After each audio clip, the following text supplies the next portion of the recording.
Hi everyone, and welcome to the Young Podcaster Show.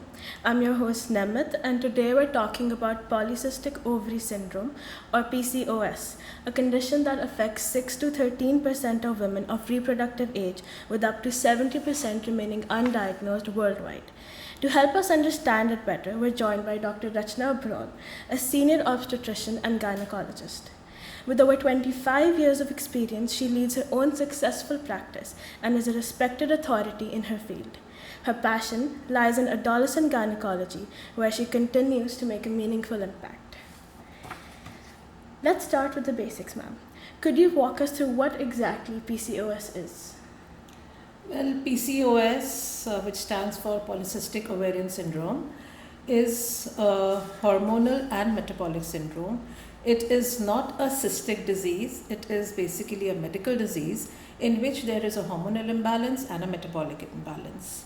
And as she said, it affects as many as 25% of women of reproductive age, so it is of great importance.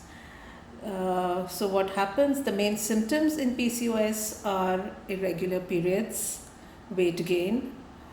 There are signs of excessive male hormone, that is testosterone, which includes excessive facial hair, acne, and in women, those desiring fertility, desiring childbearing, infertility is also a symptom of PCOS.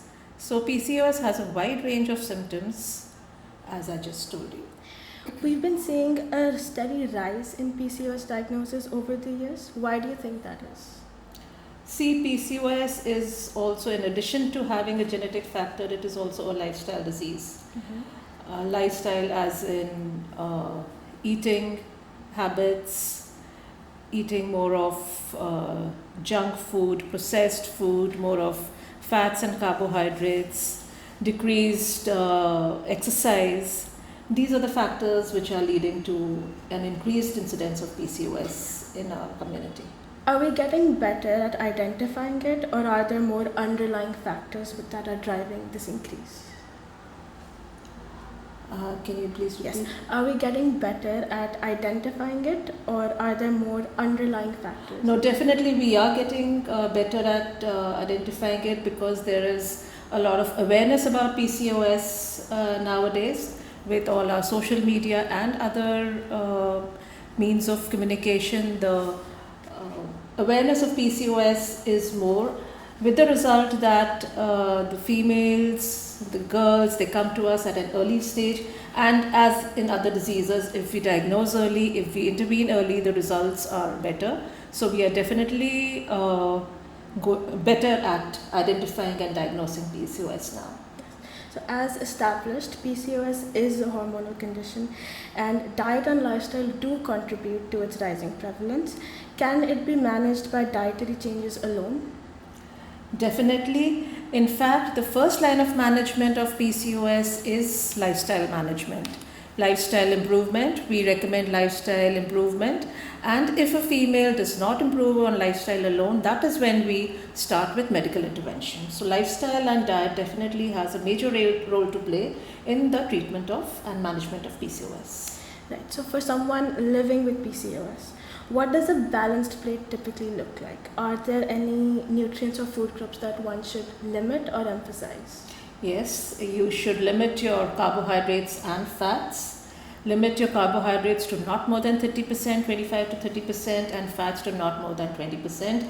Have an increase in the proteins and fiber, and even the carbohydrates that are consumed should be complex carbohydrates.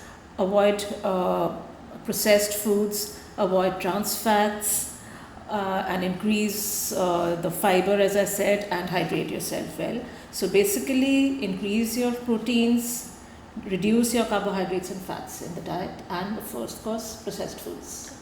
Are there any specific supplements like omega-3s or vitamin D that can help women manage their PCOS symptoms? There are occasional studies which say they are, but it has not been categorically proved that any of these supplements are definitive in helping with PCOS. So we know that PCOS often leads to hormonal imbalances, particularly affecting hormones like testosterone and estrogen. With that in mind, how does our diet play a role in influencing these hormone levels? See, an increase in fat, an increase in body weight directly leads to a imbalance of testosterone and estrogen, and an increase in testosterone will increase the symptoms, like I said, acne, hirsutism. So directly diet is related to an increased in an imbalance in these hormones.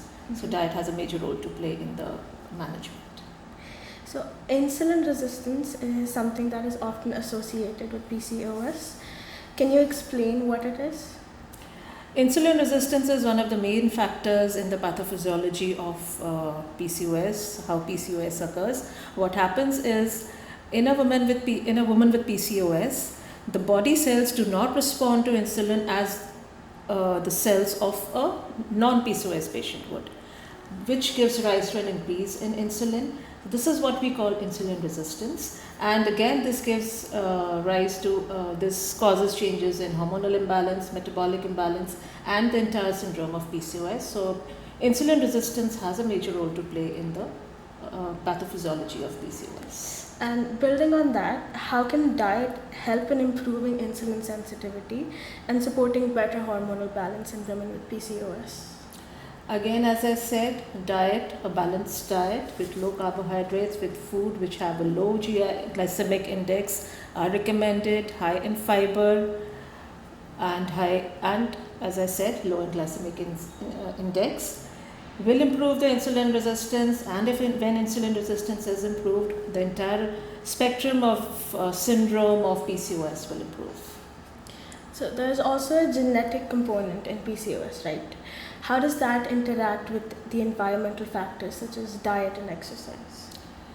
Genetic factor is also there, so it is basically a combination of genetic and lifestyle factors which give rise to PCOS. Not all women, not all girls who have a lifestyle which includes a sedentary lifestyle or a lot of junk food and carbs and all, everybody will not have PCOS. So it is a genetic predisposition along with the lifestyle factors which give rise to the syndrome of PCOS.